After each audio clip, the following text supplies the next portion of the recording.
உளையான சேற்றினின்று தூக்கி எடுத்தவரே, உளையான சேற்றினின்று தூக்கி எடுத்தவரே, பாவம் கழுவி தூய்மையாக்கும் இந்த வேளையிலே, பாவம் கழுவி தூய்மையாக்கும் இந்த வேளையிலே, சீனாய் மலையினிலே இறங்கி வந்தவரே, சீனாய் மலையினிலே இறங்கி வந்தவரே, ஆத்மதாகம் தீர்க்க வாரும் இந்த வேளையிலே, ஆத்மதாகம் தீர்க்க வாரும் இந்த வேளையிலே, ஆவியானவரே, அன்பின் ஆவியானவரே,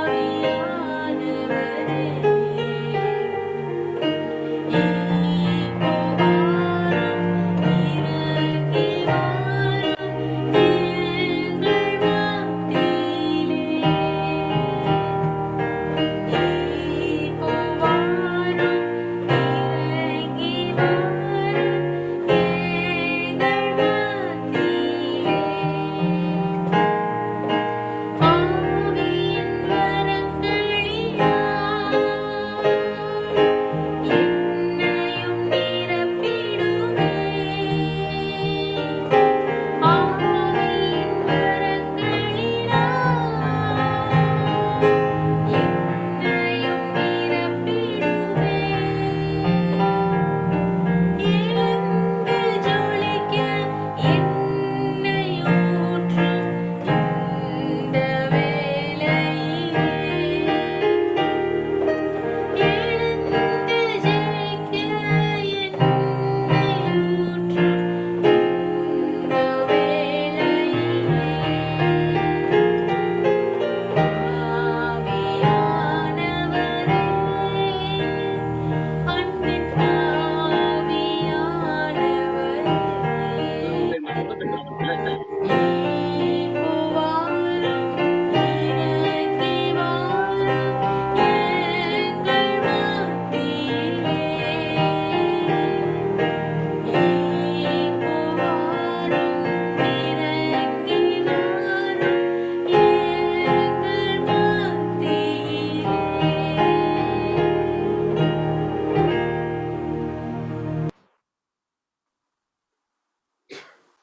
அருமையான பாடலுக்கான நான் கர்த்தரை ஸ்தோத்திரிக்கிறேன்.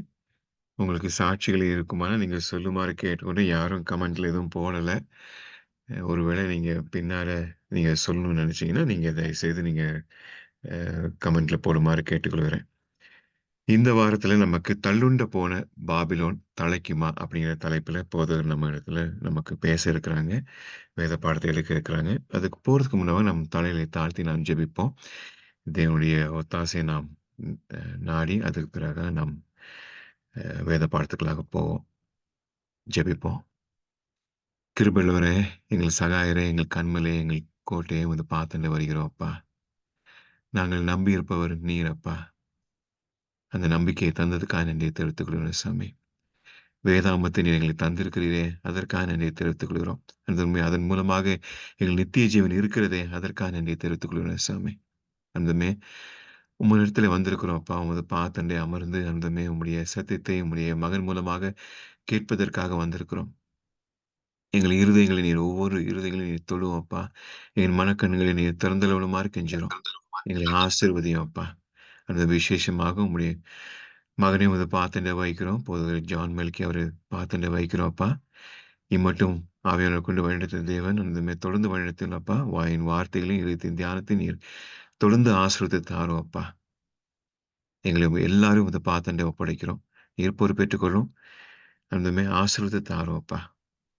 எங்கள் மத்தியிலே பலவீனமாக, சுகவீனமாக இருக்கிற பிள்ளைகளை வந்து பாதத்தண்டை வைக்கிறோம். அந்த மாரி நீர் அவளுக்கு சுகத்தையும், பலத்தையும் நீர் கட்டளையிடுமாறு கெஞ்சுறோம் அப்பா.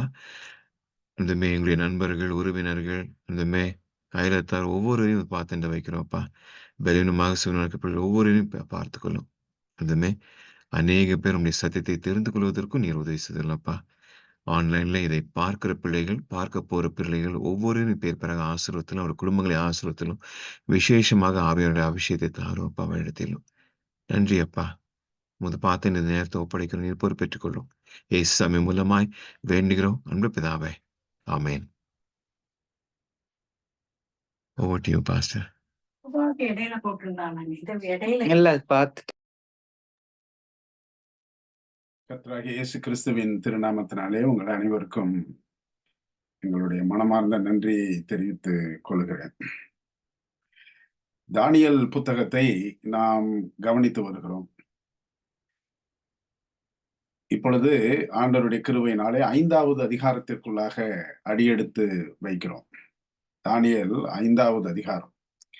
இந்த 5வது அதிகாரத்தை 2 பிரிவாக பிரித்து இன்று ஒரு பகுதியும்,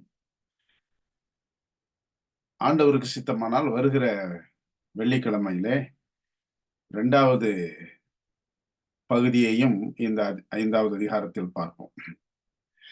இந்த தானியேல் புத்தகத்திலே 12 அதிகாரங்கள் இருக்கிறது. 12 அதிகாரங்களும் முத்தான அதிகாரங்கள். ஆவிக்குரிய ஜீவியத்தை சற்று அசைத்து பார்க்கும் அதிகாரங்கள். ஆனால் இந்த பாபிலோனை குறித்து மாத்திரம் 5 அதிகாரங்கள் இருக்கிறது. மற்ற அதிகாரங்கள் மேதிய பெர்ஷிய என்று சொன்னா 6வது அதிகாரம் 1 இருக்கும். பிறகு மற்றதெல்லாம் தீர்க்க தரிசன பகுதி அப்படின்னு போயிடும். இப்ப இந்த 12 அதிகாரங்களிலே 5 அதிகாரம் வெறும் பாபிலோனிலே நடக்கிற சம்பவங்கள், அரண்மனையிலே நடக்கக்கூடிய சம்பவங்கள், ஆண்டவருடைய பிள்ளைகளுடைய வாழ்க்கையில் நடக்கிற சம்பவங்கள், அதிகாரத்தில் வீற்றிருக்கிற மன்னர்களை குறித்தான சம்பவங்கள் 5 அதிகாரத்தில் இருக்கிறது. இந்த 5வது அதிகாரம் பாபிலோனுடைய அரசு வீழ்ச்சி அடையக்கூடிய சம்பவத்தை குறிக்கிறது. அதை நாம் மிகவும் மிகவும் கவனத்தோடு படித்து, காரணம் வெளிப்படுத்தின புத்தகத்திலே அதிகமாக இடம் பெற்றிருக்கக்கூடிய ஒரு பட்டணம், ஒரு நாடு எது என்றால் இந்த நாட்டை பெயரை வைத்த பாபிலோன் என்று அநேகந்தரம் வரும். குறிப்பாக அந்த 18வது அதிகாரத்திலே அது வரும். அப்படியானால் ஆட்சி பொறுப்பில் இருந்த நேபுகாத்நேச்சர் கையாண்ட பாபிலோன் விழுந்து போன ஆவிக்குரிய திருச்சபையையும் ஆண்டவர் பாபிலோன் என்று அழைக்கிறார். ஆகவே இந்த 2 பாபிலோனையும், அரசியல் பாபிலோனையும் ஆவிக்குரிய பாபிலோனையும் 2 தராசிலை வைத்து பார்த்தால் ஏறக்குறைய இங்கும் அங்கும் போகாதபடிக்கு சரியாக நிலையிலே நிற்கக்கூடிய அளவுக்கு இந்த 2 பாபிலோனும் இருக்கும். ஆகவே இந்த 5வது அதிகாரத்தை படிக்கும் பொழுது இந்த 2 அதிகாரத்தையும் அல்லது 2 பெயரையும் நாம் சரிக்கு சமமாக வைத்து படித்தால் நம்முடைய ஆவிக்குரிய நிலை என்ன, நம்முடைய சத்தியத்தினுடைய நிலைமை என்ன, எப்படி ஆண்டவர் நம்மை நடத்துகிறார், எப்படி நம்மை ஆண்டவர் அழைக்கிறார், எப்படி தட்டி கொடுத்து கவலைப்படாதே முன்னோக்கி செல் என்று சொல்லுகிறார் என்பதையெல்லாம் நாம் படித்துக் கொள்ள முடிகிறது. ஆகவே நாம் தானியேல் 5வது அதிகாரத்தை வேதம் வைத்திருப்பவர்கள் திருப்பி கொண்டு நாம் இந்த அதிகாரத்தை நாம் படிக்க இருக்கிறோம். பிரார்த்தனை செய்வோம். பிதாவே, உம்முடைய சமூகத்தில் நாங்கள் வருகிறோம். எத்தனையோ புத்தகங்களை எங்களுடைய கண்களும் எங்களுடைய நாவும் வாசிக்கிறது, பார்க்கிறது. ஆனால் இந்த வேதத்தை நாங்கள் படிக்கும் பொழுது பரிசுத்த ஆவியானவருடைய உதவி இல்லாமல் ஒரு வசனத்தை கூட புரிந்து கொள்வதற்கோ, அறிந்து கொள்வதற்கோ, அபியாசித்துக் கொள்வதற்கோ முடியவே முடியாது ராஜா. அதற்கு தகுதியும் அல்ல, பலனும் அல்ல. காரணம், அந்த சராசரத்தையும் படைத்தவருடைய திருவாயிலிருந்து புறப்பட்ட வார்த்தைகள் தான் இந்த வேதாகமம். ஆகவே மிகுந்த கண்ணியத்தோடும் கவனத்தோடும், குறிப்பாக இந்த தானியேல் புத்தகத்தை நாங்கள் இந்த சில நாட்களாக நாங்கள் கவனித்து வரும் பொழுது 5வது அதிகாரத்தில் எங்களுடைய முழு கவனமும் இருக்க, ஆண்டவரே நீர் எங்களுக்கு உதவி செய்து பரிசுத்த ஆவியானவர் பேச எங்களுடைய உள்ளம் திறக்கப்பட ஆண்டவரே எங்களுக்கு உதவி செய்யும். புரிந்து கொள்ளும் சக்தியை நீர் தாரும். இயேசுவின் நாமத்தில் ஜெபிக்கிறோம் எங்கள் ஜீவனுள்ள பிதாவே, ஆமென். உங்களுடைய பெற்றெடுத்த அம்மாக்களை போல என்னுடைய அம்மாவும் இந்த கலாச்சாரத்தில் மிகவும் ஊறினவர்கள். ஆங்கிலத்தில் சென்டிமெண்ட் என்று சொல்லுகிறோமே, அதுபோல அதிலே மிகவும் ஊறினவர்கள். வெள்ளிக்கிழமை எல்லாம் வீடெல்லாம் கழுவி எல்லாம் சுத்தப்படுத்தி அந்த வீட்டுல அந்த மெழுகுவர்த்தி ஏத்தி வைப்பாங்க. செவ்வாய்க்கிழமை ஆச்சு அப்படின்னு சொன்னா நல்ல காரியங்கள் செவ்வாய்க்கிழமையில நடத்தணும் அப்படின்னு சொல்லிட்டு சிபாரிசு செய்ய மாட்டாங்க. ஏன்னா செவ்வாய்க்கிழமை நல்ல நாள் கிடையாது அப்படின்னு இப்படி ரொம்ப இந்த சில காரியங்கள்ல அவங்க முக்கியத்துவம். நாங்க சின்ன பிள்ளையா வளர்ந்து வரும் பொழுது, சில காரியங்கள் கேட்கும் பொழுது, சில காரியங்கள் பார்க்கும் பொழுது, அந்த உணர்ச்சி வசப்படுத்திக் கொள்ள முடியாத அளவுக்கு, அந்த உணர்வுகளை கட்டுப்படுத்த முடியாத அளவுக்கு சில சமயங்களிலே நாங்கள் சத்தம் போட்டு விடுவோம். உதாரணமாக ஐயோ அப்படின்னு சத்தம் போடுவோம், இல்லைன்னா ஐயையோ அப்படின்னு சத்தம் போடுவோம். உடனே எங்க அம்மா வாயில் அடிப்பாங்க. அதெல்லாம் பேசக்கூடாதுடா, என்ன அது என்ன ஐயோன்னு சொல்ற, அதெல்லாம் ஆபத்து, நம்ம குடும்பத்துக்கு ஒவ்வாத வார்த்தை, அதெல்லாம் நம்ம சொல்லக்கூடாது. எது இருந்தாலும் வேற ஏதாவது வார்த்தை சொல்லலாம் ஒழிய ஐயோ இல்லைன்னா ஐயையோ அப்படிலாம் சொல்லக்கூடாது அப்படின்னு சொல்லிட்டு சொல்லுவாங்க. என்னைக்கு வாயில 4 அடி வாங்கணுமோ அன்னையில இருந்து நாங்க யாருமே அந்த வார்த்தைகளை எல்லாம் அதிகமா பயன்படுத்துறது இல்லை. ஆனா இந்த வேதாகமத்துல பல இடங்கள்ல அந்த வார்த்தைகள் வரும். ஆனா குறிப்பா வெளிப்படுத்தல் 18வது அதிகாரத்துல 3 முறை வரும். அந்த 3 வசனங்களை நான் இப்பொழுது வாசிக்க முயற்சிக்கிறேன். ஏனென்றால் இது முழுக்க முழுக்க பாபிலோனை குறித்தான இந்த வார்த்தைகள். அவளுக்கு உண்டான வாதையினால் பயந்து தூரத்தில் நின்று ஐயையோ பாபிலோன் மாநகரமே, பலமான பட்டணமே, ஒரே நாளிகையில் உனக்கு ஆக்கினை வந்ததே என்பார்கள். இது 10வது வசனம். 16வது வசனத்துல ஐயையோ சல்லாபும் இரத்த ஆம்பரமும் சிவப்பாடையும் தரித்து பொன்னினாலும் ரத்தனங்களினாலும் முத்துக்களினாலும் சிங்காரிக்கப்பட்டிருந்த மகாநகரமே, ஒரே நாளிகையிலே இவ்வளவு ஐஸ்வர்யமும் அழிந்து போயிற்றே என்று சொல்லி அழுது துக்கிப்பார்கள்.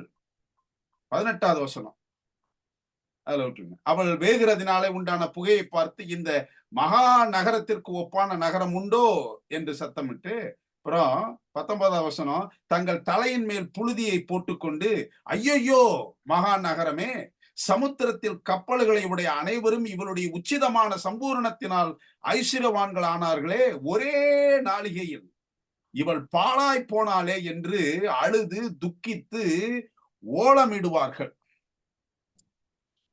3 தரம் இந்த 18வது அதிகாரத்துல மாத்திரம் அழிவை பார்த்து ஐயோ ஐயோ ஐயோ ஐயோ.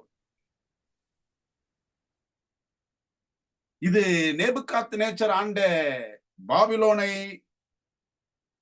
குறித்து எழுதப்படுகிறதாக இருந்தாலும் சரிதான், அல்லது இயேசுவை அவமானப்படுத்தி அவருடைய சத்தியத்தை காலில் மிதித்து போட்ட ஆவிக்குரிய பாபிலோனாக இருந்தாலும் சரிதான், உருவழிந்து போனதற்கான காரணம் என்ன? இந்த அளவுக்கு ஒரே நாளிகையிலே, அந்த 3 வசனமும் அந்த வார்த்தை பயன்படுத்தது. ஒரே நாளிலே, ஒரே நாளிகையிலே அழிந்து போனாயே என்று. அப்போ இந்த தள்ளுண்டு போன இந்த பாபிலோன் மீண்டும் உருவம் எடுத்து வருவதற்கு, மீண்டும் தலைத்து எழும்புவதற்கு, மீண்டும் பரிசுத்த தன்மையை அடைவதற்கு அது அந்த பாபிலோனாக இருந்தாலும் சரிதான், ஆவிக்குரிய பாபிலோன் அல்லது விழுந்து போன அசத்தியத்தை உடையதான பாபிலோனாக இருந்தாலும் சரிதான், இது மீண்டும் பரிசுத்தத்தை அடைவதற்கு வாய்ப்புண்டா அப்படின்னா ஒரு வசனத்தை நம்ம வாசிக்கணும். வெளிப்படுத்தல் 18வது அதிகாரம் 21வது வசனம். இது ஒரு பயங்கரமான ஒரு வசனம். படிக்கும் பொழுதெல்லாம் எனக்கு ரொம்ப பயமா இருக்கும். அப்பொழுது பலமுள்ள தூதன் ஒருவன் பெரிய எந்திர கல்லை ஒத்த ஒரு கல்லை எடுத்து சமுத்திரத்திலே எரிந்து, இப்படியே பாபிலோன் மகாநகரம் வேகமாய் தள்ளுண்டு இனி ஒருபோதும் காணப்படாமற் போகும். அந்த தலைப்புக்கு அல்லது அந்த கேள்விக்கு உத்தரவு இந்த வசனத்துல இருக்குது. இது மனுஷன் கிடையாது, பரலோகத்திலிருந்து ஒரு தூதன் ஒருவன், அதுவும் பலமுள்ள தூதன், ஒரு பெரிய எந்திர கல்லை ஒத்த ஒரு கல்லை எடுத்து சமுத்திரத்திலே தூக்கி போட்டான். பெரிய எந்திர கல்லை சமுத்திரத்துல தூக்கி போட்டா அது மேல வருமா? நிச்சயமா வராது. இயற்கைக்கு அப்பாற்பட்டது. அவர் சொல்றாரு, நீங்க ஏதாவது பாபிலோனு தலைக்குமா? அது வெளியே வருமா? சத்தியமான அந்த திருச்சபை அசத்தியத்தை சபைக்குள்ளாக கொண்டு வந்து பரிசுத்தமா மாறணும் அப்படின்னு சொல்லிட்டு வந்த விசுவாசிகளை எல்லாம் அசுத்தமாக மாற்றின இந்த ஆவிக்குரிய பாபிலோன் மீண்டும் எழும்புமா அப்படின்னு சொன்னா, நீங்க இந்த கல்லை பாத்துக்குங்க, நான் தூக்கி போடுறேன், அது முங்கி கீழே போயிரும், அதே மாதிரி அது மேலேயே வராது. ஒருபோதும், இனி ஒருபோதும் காணப்படாமற் போகும் அப்படின்னு சொன்னா, ஏன், என்ன காரணம் என்றது ஒரு பெரிய கேள்வி. நான் ஒரு 4 வசனத்தை நான் வாசிக்கிறேன் இந்த பாபிலோனுடைய அழிவை குறித்து. நான் மறுபடியும் சொல்றேன், 2 தராசு இருக்குது. ஒன்னு நேபுகாத்நேச்சர் ஆண்ட பாபிலோன், இன்னொன்னு இன்றைக்கு ஆவி மார்க்கம் அல்லது அசத்தியத்தை உடைய ஆவிக்குரிய பாபிலோன். இது 2யும் பார்க்கணும். அப்ப 4 வசனம். ஒரு வசனம் வெளிப்படுத்தல் 14வது அதிகாரம் 8வது வசனத்துல இருக்குது. அந்த வசனம் நமக்கு ரொம்ப புகழ்பெற்ற வசனம். வேறொரு தூதன் பின் சென்று, பாபிலோன் மகாநகரம் விழுந்தது விழுந்தது, தன் வேசித்தனமாகிய உக்கிரமான மதுவை சகல ஜாதிகளுக்கும் குடிக்க கொடுத்தாலே என்றார். அதே மாதிரி 18வது அதிகாரத்துல முதல் 2 வசனம் எல்லாமே தேவதூதன் தான். இவைகளுக்கு பின்பு வேறொரு தூதன் அதிகாரம் உடையவனாய் வானத்திலிருந்து இறங்கி வர கண்டேன். அவனுடைய மகிமையினால் பூமி பிரகாசமாயிற்று. வந்து சொல்றாரு, அவன் பலத்த சத்தமிட்டு, மகா பாபிலோன் விழுந்தது விழுந்தது, அது பேய்களுடைய குடியிருப்பும் சகலவித அசுத்த ஆவிகளுடைய காவல் வீடும் அசுத்தமும் அருவருப்பும் உள்ள சகலவித பறவைகளுடைய கூடுமாயிற்று. என்ன ஆச்சு இந்த சபைக்கு? என்ன ஆச்சு இந்த பட்டணத்துக்கு? அற்புதமான மகாபாபிலோன், பொன்னகரி என்று ஆண்டவருடைய திருவாயினால் சொல்லப்பட்ட அப்படிப்பட்ட அற்புதமான நாடு நகரம் விழுந்தது விழுந்தது. அது சாதாரணமாக விழுந்தது இல்ல, அது பேய்களுடைய குடியிருப்பு, சகலவித அசுத்த ஆவிகளுடைய காவல் வீடு, அசுத்தமும் அருவருப்பும் உள்ள சகலவித பறவைகளுடைய கூடு ஆயிற்று. இது 2 புதிய ஏற்பாட்டுல உள்ள வசனம். பழைய ஏற்பாட்டுல 2 வசனத்தை நம்ம வாசிக்கணும் அப்படின்னு சொன்னா, ஏசாயா 21வது அதிகாரம் 9வது வசனம். இதோ ஒரு ஜோடு குதிரை பூண்ட ரதத்தின் மேல் ஏறி வருகிற ஒரு மனுஷன் வருகிறான். பாபிலோன் விழுந்தது விழுந்தது, அதன் விக்கிரக தேவர்களை எல்லாம் தரையோடு மோதி உடைத்தார் என்று பிரதியுத்தரம் சொல்லுகிறேன். மறுபடியும் ஒவ்வொரு தரமும் பாபிலோனை குறித்து சொல்லும் பொழுது 2 தரம் விழுந்தது விழுந்தது விழுந்தது விழுந்தது விழுந்தது விழுந்தது. அது ஏசாயால வந்து பார்க்கும் பொழுது அவரும் 21வது அதிகாரம் 9வது வசனத்துல சொல்றாரு, பாபிலோன் விழுந்தது விழுந்தது, அதன் விக்கிரக தேவர்களை எல்லாம் தரையோட மோதி உடைத்தார். எரேமியால ஒரு வசனம் இருக்குது. அந்த எரேமியால 51வது அதிகாரத்துல 8-9 வசனத்தை வாசித்து பார்த்தா, பாபிலோன் சடுதியில் விழுந்து தகர்ந்தது, அதற்காக அலறுங்கள், அது நோவை ஆற்ற பிசின் தைலம் போடுங்கள், ஒருவேளை குணமாகும். தலைக்குமா அப்படின்ற கேள்விக்கு ஒரு சின்ன ஒரு நப்பாசை, ஒருவேளை குணமாகும். அதெல்லாம் பார்த்துட்டு என்னென்ன மருந்து போடணும்னா போட்டாங்க. எல்லாம் போட்டாங்க, எல்லாம் போட்டாங்க.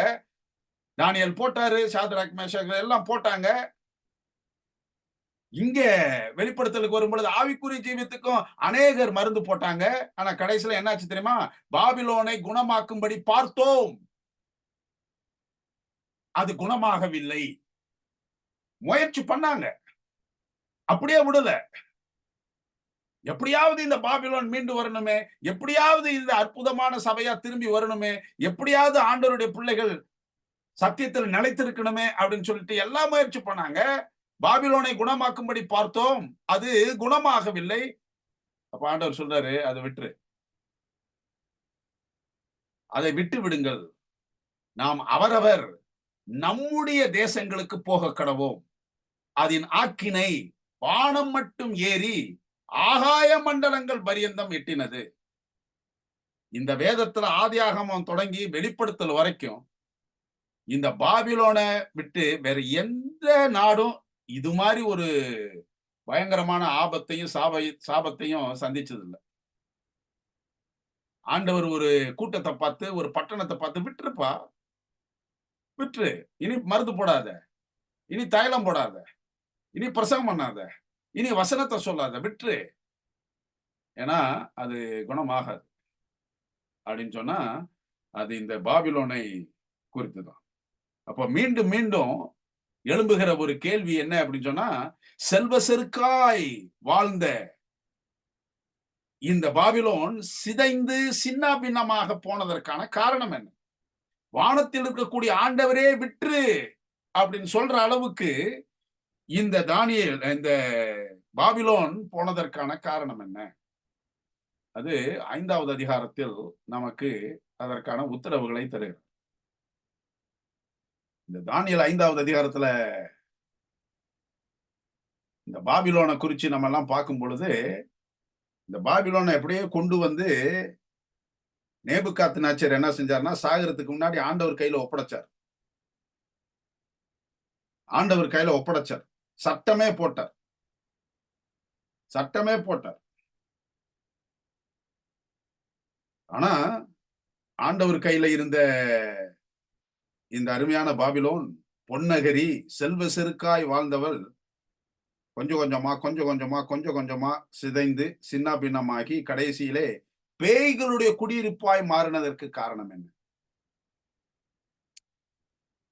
ஆரம்பத்தில் தானே 4வது அதிகாரம் 37வது வசனத்தை நம்ம வாசிப்போம். தானியேல் 4வது அதிகாரம் 37. அதை வாசித்துட்டா 5வது அதிகாரத்துக்கு நம்ம வருவோம். இது தானியேலினுடைய 4வது அதிகாரம் 37வது வசனம்.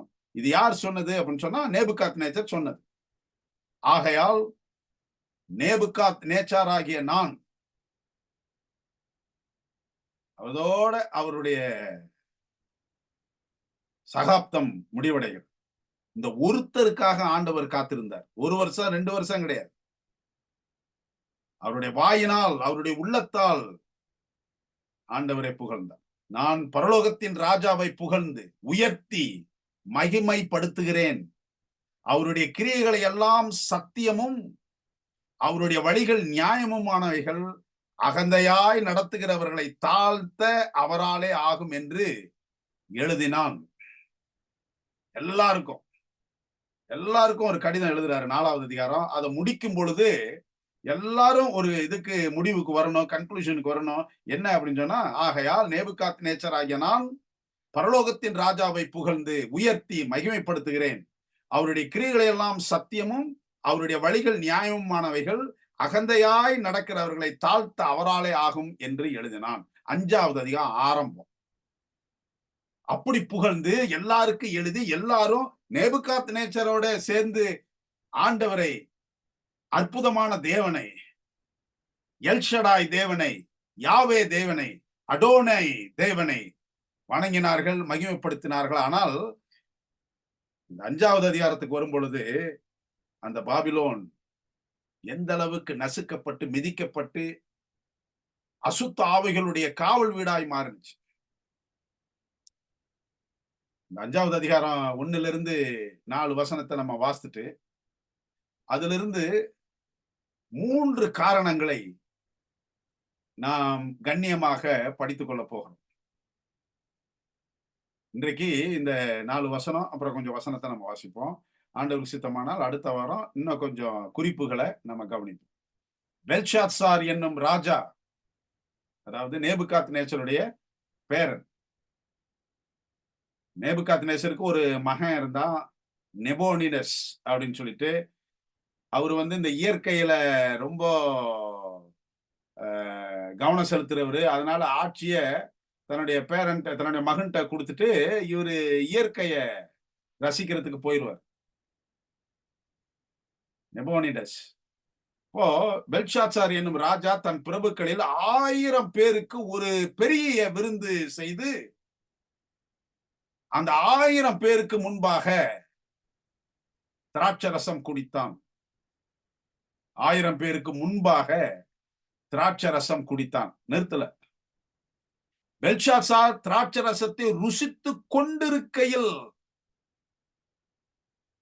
இந்த ருசித்துக் கொண்டிருக்கைன்றது நீங்க 2வது அதிகாரத்துல இதே மாதிரி ஒரு வார்த்தை வரும். ராஜாவே, நீர் பார்த்து கொண்டிருக்கையில் கைகளால் பெயர்க்கப்படாத ஒரு கல் அப்படின்னு வரும். அதனால அந்த வார்த்தைய மறுபடியும் தானியேல் இங்க பயன்படுத்துறார். அவரு அந்த சொப்பனத்தை பார்த்து கொண்டிருக்கையில் அப்படின்னு வரும். 5வது அதிகாரத்துல பெல்ஷாத்சார் திராட்சரசத்தை ருசித்துக் கொண்டிருக்கையில் அவன் தன் தகப்பனாகிய நேபுகாத்நேச்சர் எருசலேம் தேவாலயத்திலிருந்து கொண்டு வந்த பொன் வெள்ளி பாத்திரங்களில் ராஜாவாகிய தானும் தன் பிரபுக்களும் தன் மனைவிகளும் தன் வைப்பாட்டிகளும் குடிக்கிறதற்காக அவைகளை கொண்டு வரும்படி கட்டளையிட்டான். அப்பொழுது எருசலேமில் உள்ள தேவனுடைய வீடாகிய ஆலயத்திலிருந்து எடுக்கப்பட்ட பொற்பாத்திரங்களை கொண்டு வந்தார்கள். அவைகளில் ராஜாவும் அவனுடைய பிரபுக்களும், இந்த பைபிள்ல திருப்பி திருப்பி ஒரு வார்த்தை வருது அப்படின்னு சொன்னா அது ரொம்ப முக்கியமான வார்த்தைன்னு நம்ம எடுக்கணும். அதுக்காக தான் எழுதப்பட்டிருக்கிறது. இந்த 3 காரணம் நான் சொல்ல போறேன். அதுல ஒரு காரணம் இது.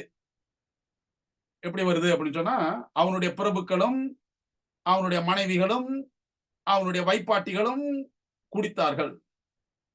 அவர்கள் திராட்சரசம் குடித்து பொன்னும் வெள்ளியும் வெண்கலமும் இரும்பும் மரமும் கல்லுமாகிய தேவர்களை புகழ்ந்தார்கள். இந்த வசனத்தை நீங்க கொஞ்சம் கவனமா பார்த்து,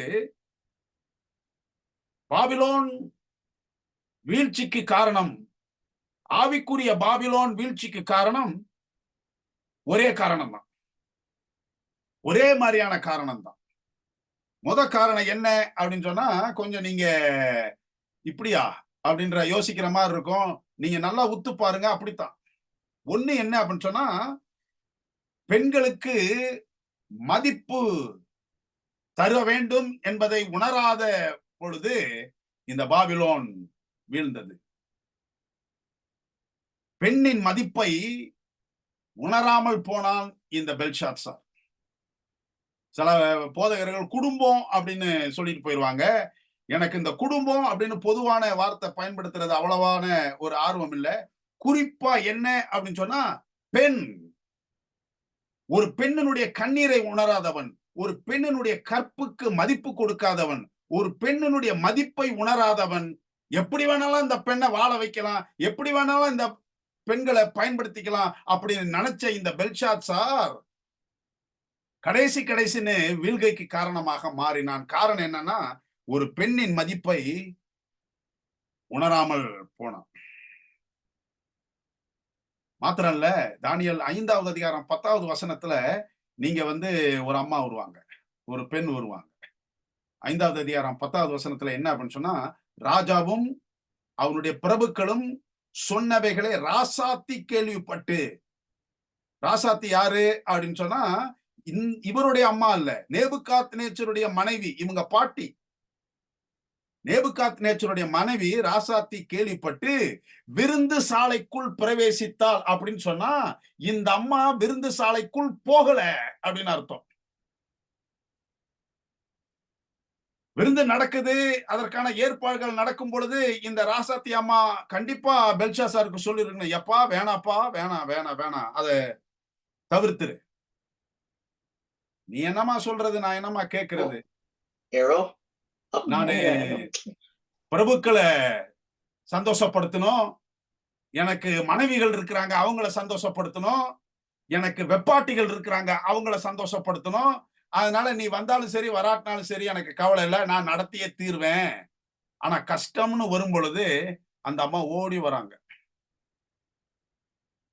ஒரு பெண்ணின் மதிப்பை உணராமல் போகும் எந்த குடும்பமும் சரிதான், எந்த திருச்சபையும் சரிதான், எந்த சமுதாயமும் சரிதான், எந்த அரசாட்சியும் சரிதான், வீழ்ச்சிக்கு நேராக போய்க் கொண்டிருக்கிறது என்பதை மனதார ஒத்துக்கொள்ள வேண்டும். இதத்தான் சாலமோனுடைய அம்மா சாலமோனுக்கு சொன்னது. சாலமோனுடைய அம்மா சொல்றாங்க, நீதிமொழிகள் 31வது அதிகாரத்துல ஒரு 3 வசனத்தை நம்ம வாசிப்போம். சாலமோனுடைய அம்மா சொல்றாங்க, ஸ்திரீகளுக்கு உன் பலனையும் ராஜாக்களை கெடுக்கும் காரியங்களுக்கு உன் வழிகளையும் கொடாதே. திராட்சரசம் குடிப்பது ராஜாக்களுக்கு தகுதி அல்ல. லேமுவேலே, சாலமோனுக்கு இன்னொரு பேரு லேமுவேல்.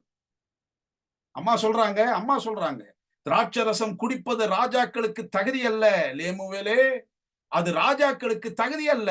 மதுபானம் பிரபுக்களுக்கு தகுதி அல்ல.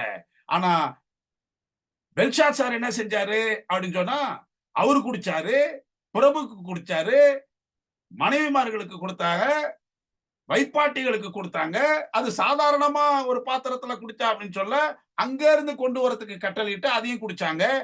ஏன் அப்படின்னு சொன்னா, இங்க இந்த அம்மா ரொம்ப கண்டிப்பா சாலமோனுக்கு சொல்லி தரது என்னன்னா, மதுபானம் பண்ணினால் அவர்கள் நியாயப்பிரமாணத்தை மறந்து சிறுமைப்படுகளுடைய நியாயத்தை புரட்டுவார்கள். அதனால சாலமோனே, லேமுவேலே, திராட்சரசம் குடிப்பது ராஜாக்களுக்கு தகுதி அல்ல. தாவீதுனுடைய மனைவி சாலமோனுடைய அம்மா சொல்லித்தர ஞானமான காரியம். நீதிமொழிகள் 1வது அதிகாரத்துல அப்பா ஆரம்பிப்பாரு, நீதிமொழிகள் முடிவுல அம்மா முடிப்பாங்க. அத அந்த அதிகாரம் முழுவதும் அந்த பெண்ணின் பெருமையை குறித்து சாலமோனுடைய அம்மா சொல்லி கொடுப்பான். இங்க ஒரு அம்மா இருந்தாங்க, நான் வர முடியாதுப்பா, அது பிரபுக்கள் வந்தால் என்ன, உன் மனைவிமார்கள் வந்தால் என்ன, உன் வெப்பாட்டிமார்கள் வந்தால் என்ன, அது அக்கிரமம் நிறைந்த இடம், அதனால நான் வரமாட்டேன். கேட்டாரா? கேட்கல.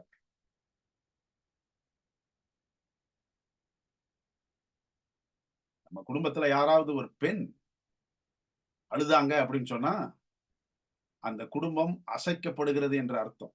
ஒரு சபையில ஒரு பெண் அவமானப்பட்டு அங்கீகரிக்கப்படாமல் மூளையிலே தள்ளப்படுகிறாள் என்றால் அந்த திருச்சபையினுடைய மகிமை போய்கொண்டிருக்கிறது என்ற அர்த்தம். சமுதாயத்திலே ஒரு பெண் இழிவாக நடத்தப்படுகிறாள் என்றால் அந்த சமுதாயம் சீர்கேட்டுக்கு நேராக போய்கொண்டிருக்கிறது என்று அர்த்தம். நான் முழுக்க முழுக்க அதை நம்புறேன். என் கூட ஒரு பெண் படிச்சாங்க. இந்த பெண்ணினுடைய பெயர் தமிழ்ச்செல்வி. நாங்க எல்லாம் ஒரே வகுப்பு தான், ஒரே வகுப்பு படிச்சோம். ஹாஸ்டல்ல தங்கி படிச்சோம். ஹாஸ்டல்ல தங்கி படிச்சதுனால ரொம்ப காசு, ரொம்ப காசு. ஆனா இந்த பெண் அவ்வளவு வசதியான குடும்பத்திலிருந்து வந்ததல்ல. ஆனா இந்த பெண்ணினுடைய அம்மா அப்பா சிறு வயசுலயே இறந்ததுனால இவங்க சித்தப்பாவை எடுத்து வளர்த்துறாரு. அது ஒரு பெண்ணா இருந்து வளர்த்துறது கொஞ்சம் கஷ்டம் அப்படின்னு சொல்லிட்டு தான் ஹாஸ்டல்ல கொண்டு போய் போட்டாங்க தமிழ்ச்செல்விய. நாங்க எல்லாரும் ஒன்னா படிக்கிறது, போற இடத்துல ஒன்னா உட்காந்து சாப்பிடுறது ஹாஸ்டல். அப்போ ஒரு காலம் வந்துச்சு, சொல்றாரு, தமிழ்ச்செல்வி நீ ஹாஸ்டல்ல படிக்க முடியாது, ஏன்னா உன்னுடைய ஃபீஸ் அரியர்ஸ் நிறைய இருக்கு, நீ நிறைய கட்ட வேண்டியது இருக்கு, அதனால நீ பெட்டி கட்டிட்டு வீட்டுக்கு போலாம், நாங்க சாப்பாடு வேணா கொடுக்குறோம், ஆனா படிப்பெல்லாம் கொடுக்க முடியாது, ஏன்னா ஆசிரியர்களுக்கெல்லாம் சம்பளம் கொடுக்கணும், அது நீ ஃபீஸ் கட்டியே ஆகணும், அதனால போ அப்படின்ட்டாங்க. தமிழ்ச்செல்விக்கு தாங்க முடியல அழுக. ஏன் இவ்வளவு தூரம் எல்லாம் பழகி படிச்சு இதே இடத்துல இருந்து 1வதுல இருந்து படிச்சு வந்துட்டு இருக்கோமே, இப்போ போக சொல்றாங்களே நம்மள அப்படின்னு சொல்லிட்டு கண்ணீரோட அந்த வரிசையில நின்றுகிட்டு இருக்குவோம். வொர்ஷிப்பு போறதுக்காக வரிசையில காலையில 8:45க்கு நிப்போம். நிக்கும் பொழுது கூப்பிட்டு போக சொல்லிட்டாங்க. அழுதுகிட்டே போகுது. அப்போ ஒருத்தர் கூப்பிட்டு, ஐயோ சார் அவங்கள அனுப்பிடாதீங்க சார். ஒரு ஆண் படிச்சா அது பெருமை அவனுக்கு. ஒரு பெண் படிச்சா அந்த பெருமை குடும்பத்துக்கு. அதனால எனக்கு ஒரு 10 நாள் டைம் கொடுங்க. நான் என்னுடைய நண்பர்களுக்கெல்லாம் கடிதம் எழுதினேன். அவங்கள யாராவது ஒருத்தர் ஸ்பான்சர் பண்ணாங்கன்னா, இந்த புள்ள தயவு செய்து இங்க படிக்கட்டும். அனுப்பிச்சிடாதீங்க. கொஞ்சம் ஒரு 10 நாள், 1 வாரம் டைம் கொடுங்க. எனக்காக அப்படின்னு சொல்லிட்டு ஒரு ஆசிரியர் சொல்லி எல்லாத்துக்கும் அனுப்புனாரு. ஒரு கடிதம் அமெரிக்காவுக்கு போச்சு. அவரு என்னன்னு தெரியலையே அப்படின்னு சொல்லிட்டு, சரி நம்ம வேற யாருக்காவது அனுப்பிச்சு விடுவோம் அப்படின்னு சொல்லிட்டு அத அனுப்பிச்சு விட்டாச்சு. ஒரு 10 நாள் ஆச்சு, 15 நாள் ஆச்சு. கெடுவு முடிஞ்சிருச்சு அப்படின்னோனே, ஆண்டவருடைய கிருபையினால ஒரு கடிதம் வருது. எங்கிருந்து? அமெரிக்கால இருந்து வருது. அத அங்க ஆபீஸ்ல வாசிச்சிருப்பாங்க போல இருக்கு. இல்ல இது ஆபீஸ்ல வாசிக்க வேண்டிய கடிதம் கிடையாது. எல்லா மாணவ, மாணவிகளுக்கு முன்னாடி வாசிக்க வேண்டிய கடிதம் அப்படின்னு சொல்லிட்டு, நான்லாம் நின்னுகிட்டு இருக்கிறேன். என்ன வாசிக்க போறாங்க? என்ன இது பண்ண போறாங்க? அப்படின்னு சொல்லிட்டு அவங்க வாசிக்கிறாங்க. அ தமிழ்ச்செல்வி நீ கவலைப்படாத. நீ எங்கேயும் போகாத.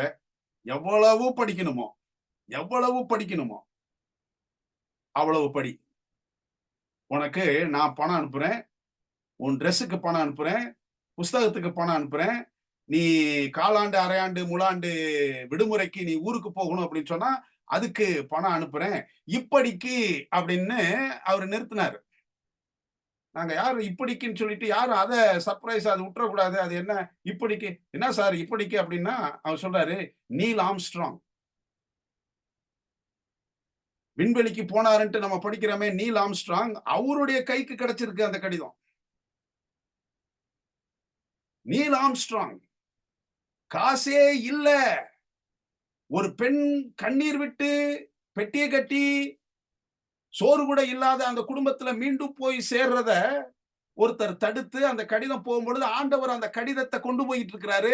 ஒரு கையில கொடுத்து நீ பண்ணா இதுவரைக்கும் படித்த எங்களை எல்லாரை காட்டிலும் அதிக வசதியும் படிப்பும் அருமையான ஆடைகளும் உடைகளும் அணிகிற ஒரு பெண்ணாக மாறினாள் தமிழ்ச்செல்வி. காரணம் அவருக்கு கிடைச்ச ஸ்பான்சர் யார் அப்படின்னு சொன்னா நீல் ஆம்ஸ்ட்ராங்.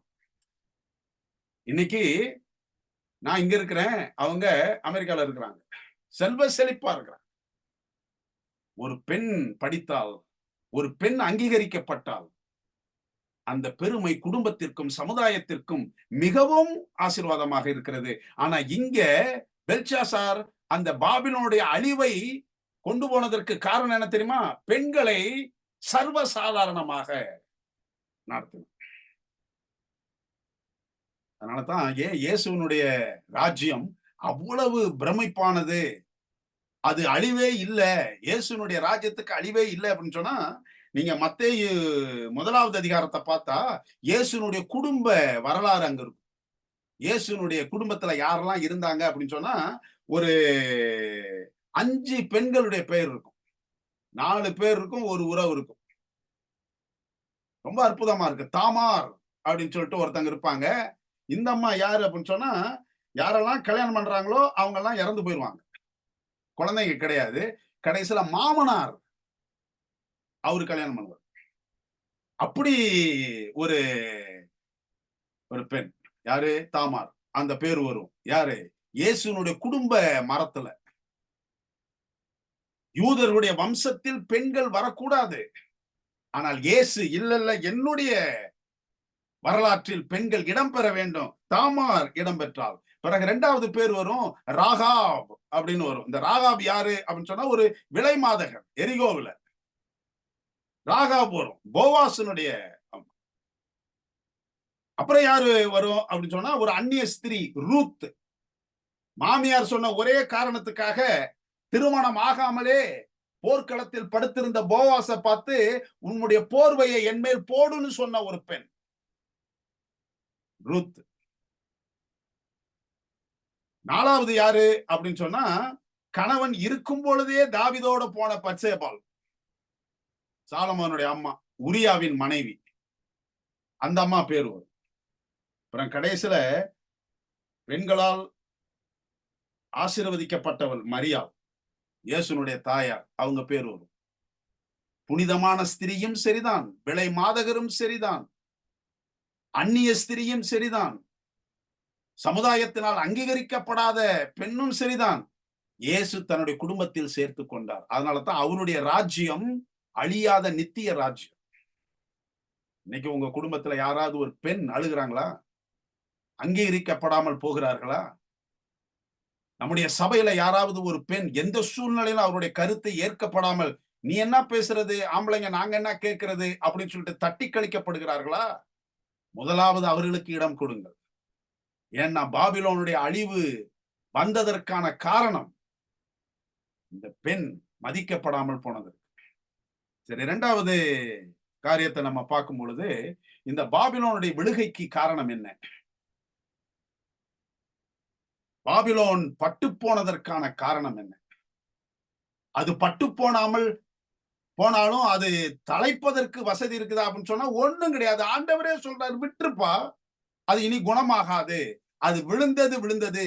ஒரு பாறையை கொண்டு போய் தண்ணில் கடல்ல போட்டு இது மாதிரியே பாபிலோன் போகும், வராது இனி அப்படின்னு சொல்ற அளவுக்கு இந்த பாபிலோன் போனதற்கான காரணம் என்னன்னா, தேவனுடைய சபையை மதிப்பு அல்லது மதிக்க தவறியதா, தேவனின் ஆலயத்தின் மதிப்பை உணராததா. ஆலயம், தேவனுடைய ஆலயம் எவ்வளவு பரிசுத்தமான ஆலயம். தானியேல் 5வது அதிகாரம் 2-3 வசனத்தை நம்ம வாசிச்சோம். அதை திருப்பி கூட நம்ம வாசித்திரலாம். தானியேல் 5வது அதிகாரம் 2-3 இவர் என்ன செஞ்சாரு அப்படின்னு சொன்னா, குடிக்கிறதுக்கு பெல்ஷாத்சார் திராட்சரசத்தை குடித்து ருசித்துக் கொண்டிருக்கையில் அவன் தன் தகப்பனாகிய நேபுகாத்நேச்சரை எருசலேம் தேவாலயத்திலிருந்து கொண்டு வந்த பொன் வெள்ளி பாத்திரங்களில் ராஜா நேபுகாத்நேச்சரே அந்த பாத்திரத்தை தொடுறதுக்கு பயந்தார். அதனால என் தெய்வமாவது என்னை காப்பாத்தும் அப்படின்னு சொல்லிட்டு அவனுடைய ஆலயத்துல கொண்டு போய் வச்சார். சினையார் கொண்டு போய் வச்சார். ஆனா இவர் என்ன செஞ்சாரு? திராட்சை ரசத்தை ருசித்துக் கொண்டிருக்கையில்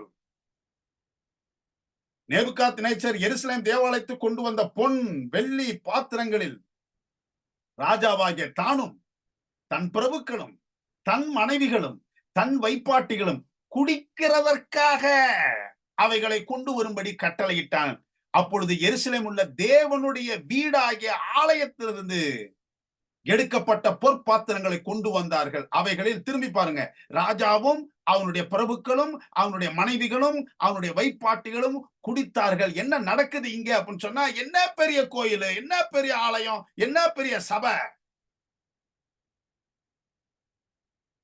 இன்னைக்கு எத்தனை சபையில போதவருடைய டைய பிடிச்சு இருக்கிறாங்க, எத்தனை சபையில விசுவாசிகளை வெளியே போ அப்படின்னு சொல்றாங்க, எத்தனை பேருடைய விசுவாசம் கெட்டு போகிற அளவுக்கு சபையில சச்சரவும் சண்டைகளும் நடக்குது. இந்த பாபிலோன் அழிவுக்கு காரணமாக இருந்ததற்கு ஒரு காரணம் தெரியுமா? ஆலயத்தை குறித்தான பக்தி பயம் குறைந்ததனால்.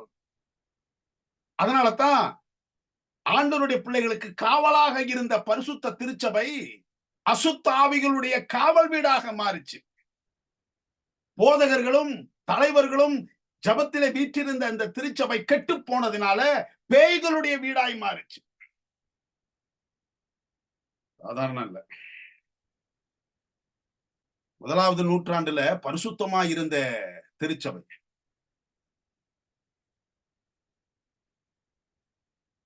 இன்று விழுந்ததற்கு காரணம் என்ன அப்படின்னு சொன்னா, சிலை வணங்குறது சபைக்குள்ள வந்துச்சு. சிலைகள் எல்லாம் இப்ப வணங்க ஆரம்பிச்சாச்சு. இயேசுதான் தெய்வம், அவருதான் எல்லாத்துக்கும் எல்லாம். இந்த திருச்சபையினுடைய மூளைக்கல்லே இயேசுதான் அப்படின்னு இருக்கும் பொழுது பேதுரு, பவுல் இவங்களுடைய சிலையெல்லாம் வந்து செத்தவங்கள்ட்ட எல்லாம் ஜெபம் பண்ணலாம் அப்படின்னு வந்துருச்சு. அற்புதமான ஓய்வு நாள் 7ஆம் நாள் என்று இருக்க சூரியனை எல்லாம் நமஸ்கரிக்கணும் அப்படின்னு சொல்லிட்டு இன்னொரு நாள் உள்ள வந்துச்சு. கொஞ்சம் கொஞ்சமா. அப்போ 18வது அதிகாரத்துல 1-2 நம்ம வாஸ்தமோ, பரலோகத்திலிருந்து ஒரு தேவதூதன் வந்தாரு, அவருடைய பிரசன்னத்தினால் பூமி பிரகாசமாயிற்று. அவர் சொல்றாரு, பாபிலோன் விழுந்தது, அது பேய்களுடைய குடியிருப்பும் அசுத்த ஆவிகளுடைய காவல் வீடும் அசுத்த பறவைகளுடைய கூடும் ஆயிற்று. என்ன ஒரு பரிதாபகரமான சூழ்நிலை. எந்த திருச்சபையில பவுல் நின்னு பிரசங்கம் பண்ணாரோ, எந்த திருச்சபையிலிருந்து பேதுரு பிரசங்கம் பண்ணாரோ, எந்த திருச்சபைக்காக பர்னபாஸ் தன்னுடைய ஆவியை விட்டாரோ, எந்த திருச்சபைக்காக அநேக அப்போஸ்தலர்கள் சத்தியத்திற்காக இருந்தாங்களோ, அது எல்லாத்தையும் தகர்த்தி சத்தியத்தை காலில் மிதிச்சு போட்டு உள்ளவா உள்ளவா உள்ளவா உள்ளவா அப்படின்ட்டு சபையே அரசியலாக சமுதாய கூடமாக மாறி போயிட்டு. நான் அன்னைக்கே சொன்ன மாதிரி இன்னைக்கு எவ்வளவு தைரியம் தெரியுமா? ஜபத்துல கூட பபுள் கம் போடுற அளவுக்கு ரொம்ப கஷ்டமா இருக்கு சில சமயம் பார்க்கிறது. அதான் ஆண்டவர் சொல்றாரு வெளிப்படுத்தல் 18வது அதிகாரம் 4வது வசனத்துல, வெளிப்படுத்தல் 18:4 சொல்றாரு, போதும் என் ஜனங்களே போதும். பின்பு வேறொரு சத்தம் வானத்திலிருந்து உண்டாக கேட்டேன். இது யாருன்னா தேவதூதன் கிடையாது, ஆண்டவரே பேசுகிறார். என் ஜனங்களே அப்படின்றார். அது என் ஜனங்களே, நீங்கள் அவளுடைய யாரு? பாபிலோன், விழுந்து போன ஆவிக்குரிய பாபிலோன், அவளுடைய பாவங்களுக்கு உடன்படாமலும் அவளுக்கு நேரிடும் வாதைகளில் அகப்படாமலும் இருக்கும்படிக்கு அவளை விட்டு வெளியே வா. வேற எந்த மத புத்தகத்திலும் இப்படிப்பட்ட ஒரு அழைப்பு கிடையாது. நானும் பகவத்கீதையை படிச்சிருக்கிறேன், குரானை படிச்சிருக்கிறேன், சில புராணங்களை படிச்சிருக்கிறேன். ஒரு புத்தகத்தில் கூட இப்படிப்பட்ட ஒரு அதிகாரப்பூர்வமான அழைப்பு கொடுக்கப்படல. வேதத்துல மாத்திரம்தான், அதுவும் திருச்சபையை சம்பந்தப்பட்ட.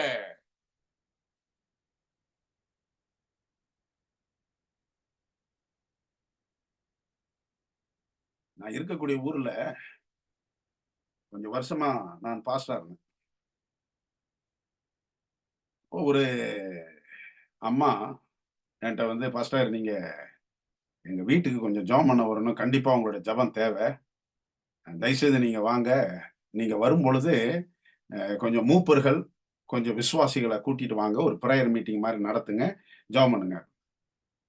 நான் பரவாயில்லையே, இப்படிப்பட்ட அவசர உலகத்துல ஒரு ஜெபம் வேணும் அப்படின்னு கூப்பிடுறதுக்கு ஆட்கள் இருக்குதே அப்படின்னு நான் சந்தோஷமா இருந்து மூப்பர்களுக்கு இது போட்டு, வாங்க விசுவாசிகளுக்கு கொஞ்சம் ஜப வீரர்களாக இருக்கிறவங்க எல்லாரும் வாங்க, அந்த வீட்டுல போய் நம்ம ஒரு ஜெபம் பண்ணுவோம், ஒரு வேத வாசிப்போம், ஒரு பாட்டு பாடி எல்லாம் காரியங்களை செய்வோம் அப்படின்னு சொன்னா கேட்டதுக்காக எல்லாம் வந்துட்டாங்க.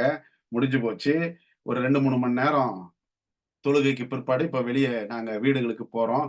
அப்போ ஒரு மூப்பர் வந்து என்கிட்ட, பாஸ்டர் நில்லுங்க, சொல்லுங்க, எதுக்கு இங்க வந்தீங்க, எதுக்கு வந்தீங்க? ஐயா அது ஜபத்துக்கு கூப்பிட்டாங்க, அதுக்காக தான். ஏன் கூப்பிட்டாங்க ஜபத்துக்கு திடீர்னு உங்களை? ஏன் எங்களுக்கெல்லாம் சொல்லலையே? அப்போ எனக்கு இது ஒரு என்ன ஒரு கேள்வி ஒரு மாதிரி இருக்குது அப்படின்னு சொல்லிட்டு, என்ன விவரம் எதுன்னு அவங்க சொன்னாங்க. பாஸ்டர் என்கிட்ட வந்தாங்க, முதல்ல என்ன கேட்டாங்க அப்படின்னா, ஏன் சபையில எனக்கெல்லாம் பொறுப்பு கொடுக்க கூடாதா? எல்லாம் அவங்களுக்கு உங்களுக்கு தான் கொடுக்கணுமா? ஏன் எனக்கு கொடுக்க கூடாதா? பாஸ்டர் அப்ப நான் சொன்னேன், இப்படி ஒரு கமிட்டி இருக்குது, அதுல பிரதிநிதிகள் இருப்பாங்க, அவங்க சிபாரிசு பண்ணுவாங்க, இந்த வருஷம் கொஞ்சம் பேர் எடுப்பாங்க, அவங்க எப்படின்னு பார்த்துட்டு அடுத்த வருஷம் இப்படி எடுப்பாங்கம்மா, அதுக்கு ஒரு சட்டதிட்டங்கள் இருக்கு, ப்ரொசீஜர் இருக்கு. ஓஹோ, அப்போ நான் சொல்றதை நீங்க கேட்டுக்குங்க. சபை எங்களுக்கு பொறுப்பு கொடுக்கலன்னா சபையை என் வீட்டுக்கு கூட்டிட்டு வரேன் பாருங்க அப்படின்ட்டு அவர்கிட்ட சொன்னாங்களாம். அப்படி நடக்காதுன்னு நினைச்சு இவர் என்கிட்ட சொல்லல, இப்படியெல்லாம் அவங்க செய்வாங்களா அப்படின்ட்டு. ஆனா அவங்க சபதம் செஞ்சாங்களாம், சபையை என் வீட்டுக்கு கூட்டிட்டு வரேன் பாரு அப்படின்னு சபதம் போட்டு, இதை என்கிட்ட எதுவுமே சொல்லாம, நீங்க மூப்பர்கள் எல்லாம் கொஞ்சம் கூப்பிட்டு என் வீட்டுக்கு ஜபத்துக்கு வாங்க, அந்த வலையில நான் ஆகப்பட்டுக்கிட்டேன். அந்த எனக்கு இது தெரியவே தெரியாது. என்னைய தானே சபையை என் வீட்டுக்கு நான் கூப்பிட்டு வரேன் பாரு அப்படின்ட்டு என்கிட்ட பவ்யமா, நீங்க ஜபத்துக்கு வாங்க பாஸ்டர், மூப்பர்களையும் கூட்டிட்டு வாங்க பாஸ்டர்னா இவரெல்லாம் வராரு. சொன்னாங்க, அவங்க சொன்னது நடந்துருச்சு பாத்தீங்களா, சபைய அவங்க வீட்டுக்கு கூட்டு வந்துட்டாங்க. சபை எவ்வளவு கண்ணியமானது, பரிசுத்தமானது, ஆண்டவருடைய பிரசன்னம் இருந்து ஒரு சுயநலத்துக்காக ஒரு பொறுப்பு கொடுக்கலன்றதுக்காக சபையை வீட்டுக்கு கொண்டு வந்துட்டேன் அப்படின்னு சொல்லிட்டு நீங்க வெளியே போகும்பொழுது ஏன் தோலை தட்டி அவங்க சொல்லி என்னை அனுப்புறாங்க பத்தியா அப்படின்ட்டு. அவருக்கு நான் ஒன்னும் சொல்லல. ஆண்டவருக்கு வெளிச்சம் அப்படின்னு சொல்லிட்டு நான் நடந்துட்டேன். அது என்னமோ இந்த ஆலயத்தை மதிக்காம, சத்தியத்துக்கு செவி சாய்க்காம, ஒரு பெரிய ஒரு சர்வ சாதாரணமா ஆலயத்தை நினைக்கிறவங்க சில சமயங்கள்ல ஆண்டவர் அதை பொறுப்படுத்துக்குவாரு. எண்ணி 6 மாசத்துல அவங்க ஊரை விட்டு போயிட்டாங்க. நாட்டை விட்டே போயிட்டாங்க. நாட்டை விட்டே போயிட்டாங்க. இப்ப எங்க இருக்கிறாங்கன்றது நமக்கு தெரியாது. இந்த பாபிலோன் ராஜாவுக்கு, இந்த பாபிலோன் அழிவுக்கு நடந்த காரணம் என்ன தெரியுங்களா? ஆலயத்தை சும்மா சர்வ சாதாரணமா நினைக்கிறேன். 9 மணிக்கு சர்ச்சு அப்படின்னு சொன்னா, நீ என்ன 9 மணின்னு சொல்றது? நான் 11 மணிக்கு தான் வருவேன். சபையில தூங்காதீங்க. நீ என்ன சொல்றது? நான் தூங்குவேன். யோவான் 2வது அதிகாரத்துல ஒரு காரியத்தை நான் சொல்லிட்டு போறேன். சில சமயம் கொஞ்சம் நேரம் ஆகுது, பரவாயில்ல. யோவான் 2வது அதிகாரத்துல இயேசுனுடைய வாழ்க்கை வரலாறுல நடந்த ஒரு அற்புதமான காரியம். இதை வாசிட்டு நான் 3வதுக்கு போறேன். தேவாலயத்திலே ஆடுகள், மாடுகள், புறாக்களாக இவைகளை விற்கிறவர்களையும் காசுக்காரர் உட்கார்ந்திருக்கிறதையும் கண்டு, யாரு? இயேசு கயிற்றினால் ஒரு சவுக்கை உண்டு பண்ணி, அவரு சவுக்கை எடுத்துட்டு வரல ஆலயத்துக்கு வரும்பொழுது, இத பார்த்துக்கிட்டே ஒரு சவுக்கு உண்டு பண்றாரு இயேசு. அந்த புறாவை பார்த்துக்கிட்டே ஒரு சவுக்கு உண்டு பண்றாரு. உட்கார்ந்து இருக்கிறவங்கள பார்த்துக்கிட்டு ஒரு சவுக்கு உண்டு பண்றாரு. அதை விக்கிறவங்க, காசு கொடுத்து வாங்குறவங்க, காசு கொடுத்து விக்கிறவங்க, இவங்க எல்லாம் பார்த்துக்கிட்டே அவரு உண்டாக்குறார். உட்கார்ந்து இருக்கிற கண்டு கயிற்றினால் ஒரு சவுக்கை உண்டு பண்ணி, அவர்கள் யாவரையும் ஆடு மாடுகளையும் தேவாலயத்துக்கு புறம்பே துரத்தி விட்டு, காசுக்காரருடைய காசுகளை கொட்டி, பலகைகளை கவிழ்த்து போட்டு, புறாவிற்கவர்களை நோக்கி, இவைகளை இவ்விடத்திலிருந்து எடுத்துக்கொண்டு போங்கள், என் பிதாவின் வீட்டை வியாபார வீடாக்காதீர்கள் என்றார். சில இடத்துல நீங்க படிக்கும் பொழுது, என்னுடைய பிதாவினுடைய வீட்டை கள்ளர் குகைகளாக்காதீர்கள் அப்படின்ற. உடனே தீர்க்க தரிசனம் நிறைவேறுது. அப்பொழுது உம்முடைய வீட்டை குறித்து உண்டான பக்தி, வைராக்கியம் என்னை பட்சித்தது என்று எழுதியிருக்கிறதை அவருடைய சீஷர்கள் நினைவு கூர்ந்தார்கள். அவருடைய பிள்ளைங்களாக நமக்கு மாத்திரம் ஏன் இந்த சொரணை வரல, சூடு வரல, உணர்வு வரல? பாபிலோன் வீழ்ச்சிக்கு காரணம் பெண்ணை அங்கீகாரம் செய்யாததினால், தேவனின் ஆலயத்தின் மதிப்பை உணராததினால். கடைசியா 3வது பாடம், இந்த பாபிலோன் விழுகைக்கு காரணம். இன்றைக்கு ஆவிக்குரிய பாபிலோன் விழுந்ததற்கும் காரணம் என்ன அப்படின்னு சொன்னா, தெய்வீக பாடத்தை உணராததால். ஆண்டவர் பாடம் சொல்லி கொடுக்கிறாரு நமக்கு. சும்மா சாதாரணமாக சொல்லி கொடுக்கல, துன்பத்தின் வாயிலாக பாடம், சுகவீனத்தினால் பாடம், ஏமாற்றத்தின் மத்தியில் பாடம், தோல்வியின் மத்தியில் பாடம். ஒவ்வொரு பாடத்தை நமக்கு கற்றுத்தராரு. சுகவீனம் வரும் பொழுது, ஐயோ ஆண்டவரே எனக்கு சுகம் இல்லாம போகுதுன்றதுக்கு பதில, ஆண்டவரே என்ன பாடத்தை எனக்கு நீங்க இதன் மூலமாக கற்றுத்தரீங்கன்னு கேட்டு பாருங்க. சுகவீனம் ஒரு பொருட்டே இருக்காது. ஒரு தோல்வி வந்த உடனே, ஐயோ ஆண்டவரே தோல்வி வந்துருச்சு, எப்படி இதை நான் சமாளிக்க போறோம், எனக்கு பலனை தாரோம் அப்படின்னு சொல்லிட்டு நம்ம அழுகிறோம். இயற்கை தான், நானும் கூட அப்படி ஜெபம் பண்ணுவேன். ஆனா இந்த பாபிலோன் வீழ்ந்ததற்கு காரணத்தை பார்த்தா, ஆண்டவரே எனக்கு ஒரு துன்பம் வந்துருச்சு, தயவுசெய்து என்ன பாடத்தை எனக்கு சொல்லி கொடுக்குறீங்க, தயவுசெய்து நான் அதை கேட்டுக்கிறேன் அப்படின்னு ஜெபம் பண்ணுமா?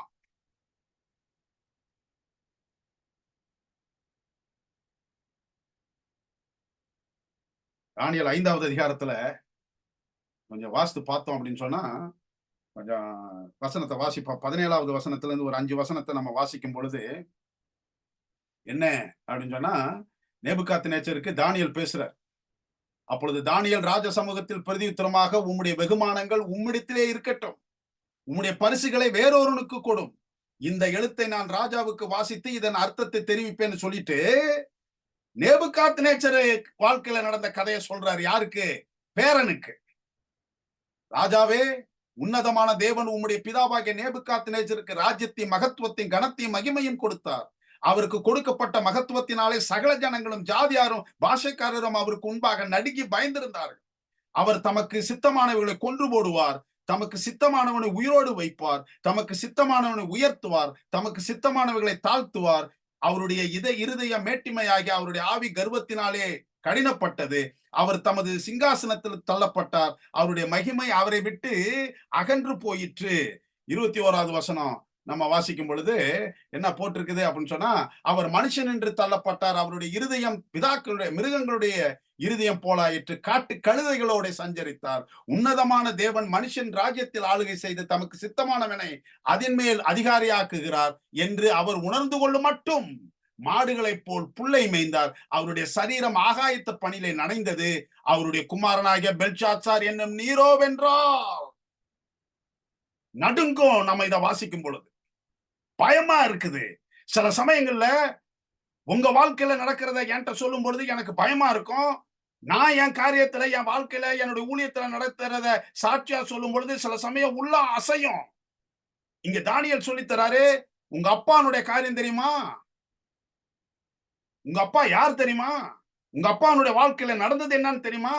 அப்போ உங்க அம்மா என்ன செஞ்சிட்டு இருந்தாங்க தெரியுமா? அந்த மந்திரிமார்கள் என்ன செஞ்சிட்டு இருந்தாங்க தெரியுமா? அவருடைய குமாரனாகிய பெல்ஷாத்சார் நீரோ வென்றால் இதை எல்லாம் அறிந்திருந்தோம். எதுக்கு ஆண்டவர் ஓமையை சொல்லி கொடுக்கிறாரு? எதுக்கு தீர்க்க தரிசனத்தை வச்சிருக்கிறாரு? எதுக்கு சரித்திரத்தை வச்சிருக்கிறாரு? எதுக்கு நீதிமொழிகளை வச்சிருக்கிறாரு? எதுக்கு வெளிப்படத்துல வச்சிருக்கிறாரு? எதுக்கு நிருபங்களை வச்சிருக்கிறாருன்னு சொன்னா, இதையெல்லாம் அறிந்திருந்தோம்.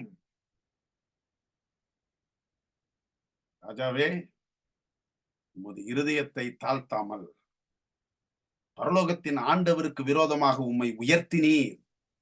அவருடைய ஆலயத்தின் பாத்திரங்களை உமக்கு முன்பாக கொண்டு வந்தார்கள். நீரும் உம்முடைய பிரபுக்களும், நான் சொன்னேன் திருப்பி திருப்பி வரும்ட்டு, நீரும் உம்முடைய பிரபுக்களும் உம்முடைய மனைவிகளும் உம்முடைய வைப்பாட்டிகளும் அவைகளை திராட்சரசம் குடித்தீர்கள். இதுவும் அன்றி தம்முடைய கையில் உமது சுவாசத்தை வைத்திருக்கிறவரும் உமது வழிகளுக்கு எல்லாம் அதிகாரியுமாகிய தேவனை நீர் மகிமைப்படுத்தாமல், காணாமலும் கேளாமலும் உணராமலும் இருக்கிற வெள்ளியும் பொன்னும் வெண்கலமும் இரும்பும் மரமும் கல்லுமாகிய தேவர்களை புகழ்ந்தீர். அடிச்சாரு ஒரு அடி. எனக்கு பிரியமானவர்களே, சில சமயங்கள்ல ஆமேன் அப்படின்ட்டு நம்ம சொல்றோம் பாருங்க, பிரசங்கம் முடிஞ்ச உடனே ஒருத்தர் எனக்கு சொல்லி கொடுக்கிறாரு, ஆமேன்னு சொன்ன உடனே நியாய தீர்ப்பு இதை குறித்து உண்மையில் முடிஞ்சது அப்படின்ற.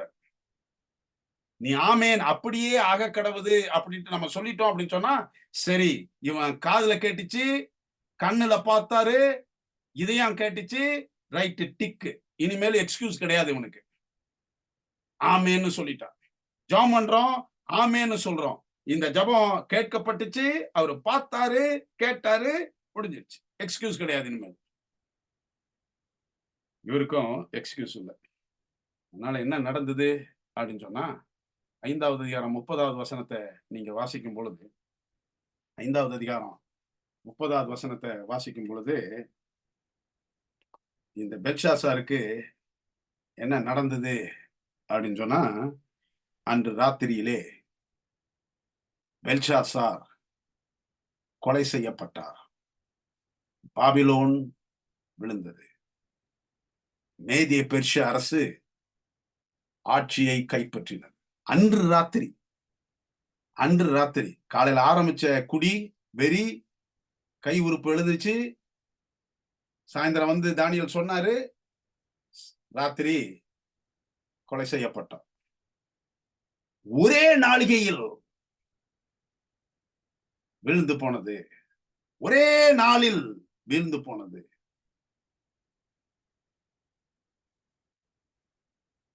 எனக்கு ஒரு நண்பன் இருந்தார். அவரும் ஒரு போதகரா இருந்தார். ஆண்டவர் தர பாடத்தை, ஆண்டவர் தருகிற தருணத்தை சும்மா அலட்சியமா தூக்கி போட்டோம் அப்படின்னு சொன்னா அந்த தருணம் திருப்பி வராது. நாங்க குணமாக்க பார்த்தோம், அது குணமாகல. ஆண்டவர் சொல்றாரு, விட்டுரு, திரும்பி வாய்ப்பு கிடையாது. ஒரு போதகரா இருந்தார். இப்போ திடீர்னு அவருக்கு வந்து வயிறு வலி. ஆஸ்பத்திரிக்கு கூட்டு போனாங்க. எல்லாம் பார்த்தா, சார் உங்களுக்கு 2 கிட்னியும் வேலை செய்யலையே அப்படின்ட்டு எல்லாருக்கும் நானும் போய் ஜெபம் பண்ணிட்டு வந்தேன். எல்லாருக்கும் பதட்டம். ஐய்யய்யோ! இவருக்கா? அப்படின்ட்டு 2 கிட்னி. இது சரி பண்ணல அப்படின்னு சொன்னா அவர் இறந்துருவாருங்க. அந்த சர்ஜரி நடத்தணும்னா ரொம்ப பணம் செலவாகும். கிட்னி வேணும், கிட்னியும் கிடையாது அப்படின்ட்டு. இந்த தலைமை போதகர் இருக்கிறாரு. இந்த போதகர் சொன்னனே, எப்ப பார்த்தாலும் அந்த தலைமை போதகரோட சண்டை போடுறது தான் இவருடைய வேலை. பைபிள் படிக்கிறாரோ இல்லையோ, பிரசங்கம் எழுதுறாரோ இல்லையோ, கரெக்ட்டா அவர்ட்ட சண்டை போடுறது மறக்க மாட்டார். எதையாவது சொல்லி சண்டை போடுறது. அவரா நிம்மதி இழந்து இருக்கிறார். வந்தாலே ஏதோ ஒரு சண்டை அப்படின்ற மாரி தான். எந்த போதகர பொது இடத்துல எல்லாம் அவமானப்படுத்தினாரோ, அந்த பெரிய போதகரே வந்து, இல்ல பணத்த நம்ம உடனே சாங்ஷன் பண்ணுவோம். இந்த போதகர் இப்படி ஆயிருக்க கூடாது அப்படின்னு சொல்லிட்டு, உடனே அவ்வளவு பணத்தையும் ஆபீஸ்ல இருந்து நாங்க கட்டுறோம் சொல்லிட்டாரு. அப்புறம் இன்னொருத்தர் வந்து எங்கேயாவது ஓடி போய் இந்த சேரிட்டில இதுன்னு சொல்றாங்க. அதுன்னு சொன்னா ஒருத்தர் சொல்லிட்டாரு, சரி என்னுடைய கிட்னிய நான் தரேன் அப்படின்னு சொல்லிட்டாரு. உடனே அவர கூட்டு வந்து டெஸ்ட் பண்ணி எல்லாம் இது பண்ணா கிட்னி. சம்பவத்த ரொம்ப சுருக்கமா நான் சொல்லிடுறேன். டெய்லி அந்த தலைமை போதகர் டெய்லி வந்து ஜெபம் பண்ணிட்டு போவார். டெய்லி வந்து ஜெபம் பண்ணிட்டு போவார். மத்த போதகர்கள் டெய்லி வந்து ஜெபம் பண்ணிட்டு போவாங்க. கேட்பாரு. இந்த தலைமை போதகர் கேட்பாரு. "எப்பா உனக்கு இன்னும் காசு வேணுமா? இது பண்ணிக்கோ. நல்லா சாப்பிட்டுக்கோ. திருப்தியா இருக்கு." உன் சபையெல்லாம் ஜெபம் பண்றாங்க. அப்போ இவரு சுகமாயின்னா அந்த சர்ஜரி எல்லாம் முடிஞ்சு, கிட்னி எல்லாம் மாத்தி, "சரி நீங்க வீட்டுக்கு போலாம் இப்போ. பார்த்துக்குங்க. உடம்பு பார்த்துங்க. ஏதாவது பிரச்சனைன்னா நீங்க வாங்கன்னு" சொல்லி அனுப்பிச்சாரு. இவரு டிஸ்சார்ஜ் பண்ணிட்டாங்க, வராங்க அப்படின்னோனே, அந்த தலைமை போதகர் நேரா ஓடியார்றாரு இவர பார்க்கறதுக்கு. இந்த கிட்னி மாத்தி வந்தவரு இப்ப கதவ தொறக்கிறாரு. அவங்க வீட்டு கேட்ட தொறக்கிறாரு. இந்த பாஸ்டர் ஓடியாந்து, "வாப்பா, வாப்பா, வாப்பான்றாரு." "நான் எதுக்கு தெரியுமா வந்திருக்கேன்?" அவரு சொல்றாரு. "நான் உயிர் தெழுந்து எதுக்கு தெரியுமா வந்திருக்கிறேன்?" சொல்லுங்க." "உன்னை அழிக்கிறதுக்கு தான். உன்னை அழிக்கிறதுக்கு தான். உன்னை அவமானப்படுத்துறதுக்கு தான். ஆண்டவர் ஒரு சுகத்த குடுத்திருக்கிறாரு. மீண்டும் ஒரு வாழ்வ குடுத்திருக்கிறாரு. ஒரு தாழ்மையான்ட்டு. இன்னைக்கு அழகான மனைவி, ஒரு மகன் இருந்தாங்க. போயிருச்சு. அபிஷேகம் போயிருச்சு. போதகருடைய வேலை போயிருச்சு. இன்னைக்கு அடுத்தவங்க ஒரு வேளை சோறு குடுத்தா தான் இவரு சாப்பிடக்கூடிய நிலைமை அப்படின்னு வந்துருச்சு. என்ன அப்படின்னு சொன்னா, ஆண்டவர் நமக்கு தரும்பொழுது, ஒரு பாட்டு கூட நம்ம பாடுவோம். அ "இயேசு அழைக்கிறார்" அப்படின்னு சொல்லிட்டு. அவர் கூப்பிடும் பொழுது உதறி தள்ளிடாதே.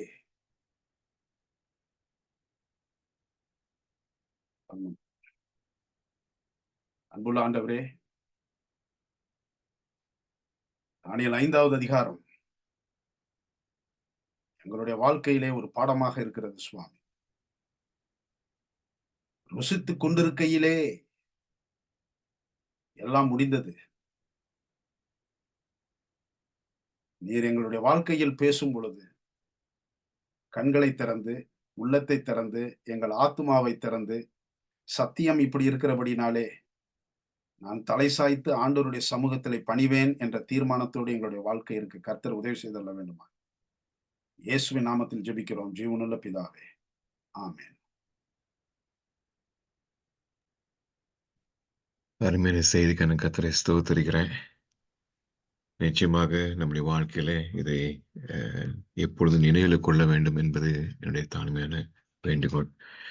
அநேக இடங்கள்ல சில இன்னும் அநேக இடங்கள்ல பெண்களை மதிப்பது அப்படிங்கிறது ரொம்ப ஒரு கஷ்டமான காரியமா அப்படின்னு சொல்றதா, இல்ல அதை பத்தி யோசிக்காத ஒரு சூழ்நிலை இருக்கிற காரியமா பார்க்கிறேன். அது நல்ல ஒரு செய்தி கர்த்தரை ஸ்தோத்திரிக்கும் போதுமாக தேவன் நம்மோடு பேசினார். அதை நினைவு கொண்டவர்களாக, அதை ஆசைப்படுவர்களாக நாம் காணப்படுவோம். இந்த நேரத்துல ஒரு பாடலை பாடி நாம் இந்த வேத பாடத்தை நாம் முடிக்க இருக்கிறோம். Over to you Benny. முடிவு பாடலாக 434வது பாடல் பல்ல தேவன் கூறு என்ற பாடலை பாடுவோம்.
இந்த நேரத்தில் முடிவு ஜெபத்தை சகோதரி ஏஞ்சலின் அவர்கள் ஜெபிக்குமாறு கேட்டுக்கொள்கிறேன்.